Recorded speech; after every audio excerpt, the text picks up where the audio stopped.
ઘરના ફ્રેશ દહીંમાંથી બનતી લસ્સીનો આ એક ગ્લાસ જો તમે પી લીધો તો આખો દિવસ તમને ભૂખ નહીં લાગે અને તાજગી પણ બની રહેશે।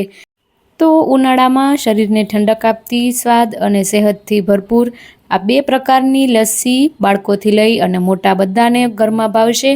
અને જો ઘરમાં કોઈ મહેમાન આવવાના હોય તો તમે અગાઉથી પ્રિપેરેશન કરી અને રાખી શકો છો, જ્યારે મહેમાન આવે ત્યારે સર્વ કરી શકાય એવી ઇન્સ્ટન્ટ આ રેસિપી ચાલો આજે આપણે શરૂ કરી લઈએ।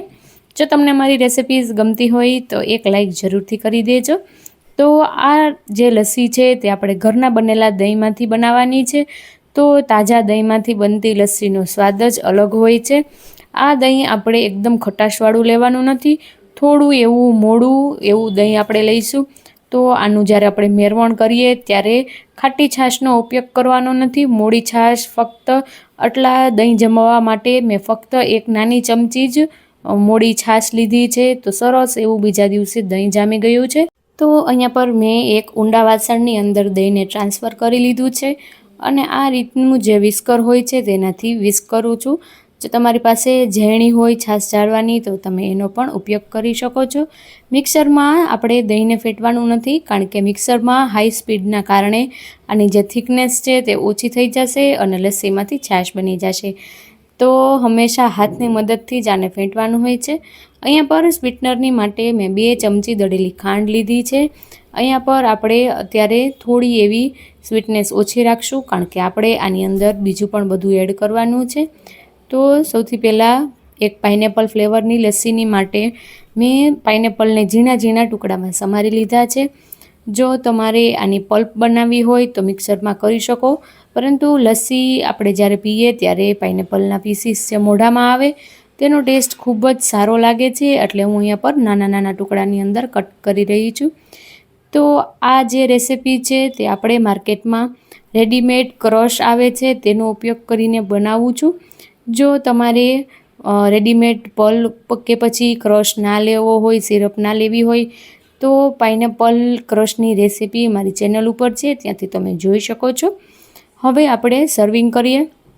તો ગ્લાસની અંદર બરફના ટુકડા એડ કર્યા છે અને હવે આપણે અહીંયા પર પાઇનેપલ ક્રશ લીધો છે। તો આની રેસિપી તમારે જોઈતી હોય તો મારી ચેનલ ઉપર છે, ત્યાંથી તમે જોઈ શકો છો। અને હવે તૈયાર કરેલું આપણે લસ્સીનું બેટર આની અંદર એડ કરીશું અને એકદમ સારી રીતે મિક્સ કરી દઈશું।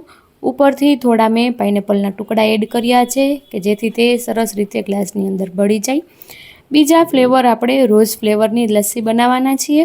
તો આના માટે ગ્લાસની અંદર ફરી બરફના ટુકડા એડ કરીશું અને જે માર્કેટમાં રોઝ સિરપ આવે છે તે એડ કરીશું। તમે કોઈ પણ ફ્લેવર આની અંદર એડ કરી શકો છો।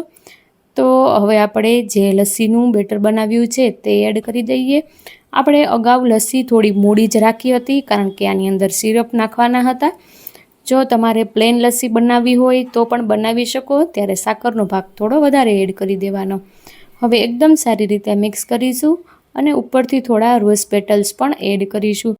તો હવે જ્યારે ઘરે મહેમાન આવવાના હોય ત્યારે આપણે દહીંને સારી રીતે ફેંટી અને તેની અંદર સ્વાદ પ્રમાણે સાકર એડ કરી અને તે જ જે બેટર બને છે તેને ફ્રીજમાં રાખી શકાય છે।